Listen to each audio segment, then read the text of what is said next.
నదీ తీరమున ఇరుప్రక్కల ఆహారమిచ్చు సకల జాతి వృక్షములు పెరుగును. వాటి ఆకులు వాడిపోవు, వాటి కాయలు ఎప్పటికీ రాలవు. ఈ నది నీరు పరిశుద్ధ స్థలములో నుండి పారుచున్నది గనుక ఆ చెట్లు నెల నెలకు కాయలు కాయను. వాటి పండ్లు ఆహారమునకును, వాటి ఆకులు ఔషధమునకును వినియోగించును. ఎహెజ్కేలు 47:12. Praise Jesus. ఈరోజు February 6th Thursday. Good morning. పరలోకనిస్తున్న సంఘ బిడ్డలకు, ఆత్మీయులకు, దైవజనులకు, అనుదినం ఈ ప్రార్థన ఎక్కిపిస్తున్న ప్రతి ఒక్క బిడ్డకి కృప సమృద్ధి కలుగునుగాక.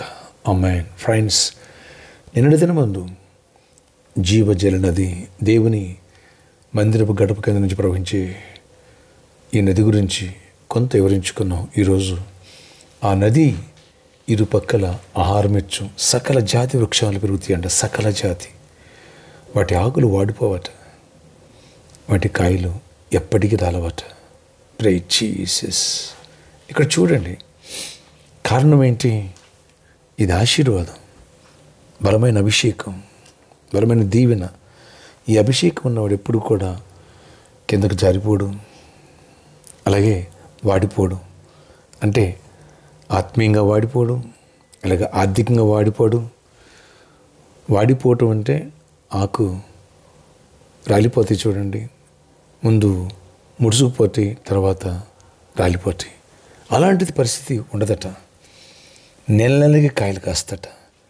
ఈ అభిషేకం ద్వారా నెల నెలకి దేవుడు మంచి ఆదాయాన్ని, సమృద్ధిని, దీవెన దేవుడు నీకు అనుగ్రహించునుగాక. ఆమేన్. ఈ అభిషేకం ద్వారా సంపూర్ణమైన దీవెనకరంగా, ఆశీర్వాదకరంగా ఉంటావు. అనేకులకు మేలుకరంగా ఉంటావు. నువ్వు దీవించబడతావు, ఇతరులకు దీవెనకరంగా ఉంటావు. దేవుడు గొప్ప కార్యములు ఈ అభిషేక పండుగల ద్వారా, ఈ పరిచర్లో, మన జీవితాల్లో దేవుడు చేయునుగాక. నిన్ను ఆత్మీయంగా బలపరచునుగాక, నిన్ను ఆర్థికంగా బలపరచునుగాక, నిన్ను అన్ని విషయాల్లో ఇటు గుడ్ హెల్త్ దేవుడు ఇచ్చునుగాక. దాని ఆకు వాడదు. హెల్త్ పాయింట్ ఆఫ్ వ్యూలో కూడా దేవుడు స్వస్థత, విడుదల, కృప నీకు దయచేసి గొప్ప కార్యాలు చేయబోతున్నారు.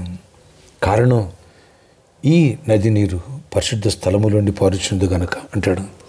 అలాగే ఈ నది, ఈ అభిషేకము పరిశుద్ధుడిని దేవుని దగ్గర చూస్తుంది. దేవుడు అభిషేకిస్తున్నారు. బలము, శక్తిని, ఆశీర్వాదం, దీవెన దేవుడు ఇస్తున్నాడు. అభిషేకించిన వారికి అధిక బలం ఇస్తున్నాడు. అధిక బలం దేవుడు నీకు నాకు దయచేయనుగాక. ఆమేన్. ప్రార్థన ఆశ్చర్యకర. ఈరోజు ఈ ప్రార్థనకి ప్రతి ఒక్క బిడ్డను దర్శించి దీవించండి. ఆ నది ఇరుపక్కల నైనా ఆహారం ఇచ్చి సకల జాతి వృక్షాలు పెరుగుతున్నావు. వాటి ఆకులు వాడిపోవన్నావు, వాటి కాయలు రాలవంటున్నావు. నాయన నెల నెలకి కాయలు కాస్తాయి అంటున్నావు. నాయన వాటి ఆకులు ఔషధానికి, వాటి కాయలు ఆహారానికి ఉపయోగపడుతున్నావు.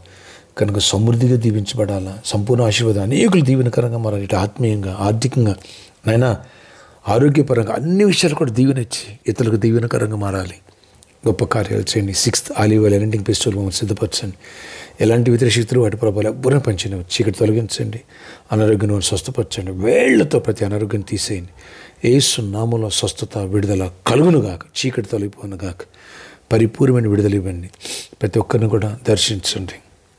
నేను టోటల్ కోడేశ్వరుని దర్శించి ఆపరేషన్ జరిగిన స్వస్థపరిచి విడుదల ఇవ్వండి. ప్రాణాపాన్ని విడిపించండి. ఇంకెవరు ఆయన అపాయ పరిస్థితిలో ఉన్న వాళ్ళు కూడా స్వస్థపరిచి విడుదల ఇవ్వండి. ఎవరికి జాబ్ లేదు ఎవరికి జాబ్స్ ఇవ్వండి. ఎవరు రైక్స్ ఇవ్వండి. ఎవరికి నెమ్మదిని ఇవ్వండి. ఎవరి ఇంటర్వ్యూకి వెళ్తున్న ఇంటర్వ్యూ తోడై ఉండండి. కాంపిటేటివ్ ఎగ్జామ్ రాస్తున్న వాళ్ళకి తోడయండి. కృప చూపించండి.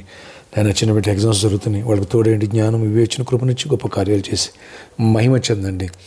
గర్భఫలాలు ఇవ్వండి. గర్భిణీ స్త్రీలకు క్షేమాన్ని, సుఖప్రసవాలు ఇవ్వండి. ఈరోజు బర్త్డే, వెడ్డింగ్, యానివర్సరీ బిడ్డలు దీవించి దీర్ఘాయుష్, కృప, సమాధానం ఇచ్చి నడిపించుకొని గొప్ప దీవెనివ్వండి. ఆశీర్వాదంతో నింపండి. యేసు నామములో ప్రార్థిస్తున్నాను తండ్రి. ఆమేన్. ఫ్రెండ్స్, వచ్చే ఆదివారం 6th olive oil festival, don't miss it. వేలాదిగా తరలిరండి. మీ స్నేహితుల బంధువులు కూడా నడిపించండి. ఒకవేళ సమస్యలు ఉండి, ఇరుకులో ఉండి, ఇబ్బందులు ఉండి వాళ్ళు సఫర్ అవుతున్నారా, అలాంటి వాళ్ళకి అడ్వైజ్ చేయండి. రమ్మనండి. ఈ 2 కనీసం ఆలివ్ ఆయిల్ ఫెస్టివల్స్ కన్నా దేవుడు వాళ్ళ జీవితాల్లో గొప్ప బ్రేక్ త్రూ ఇచ్చునుగాక.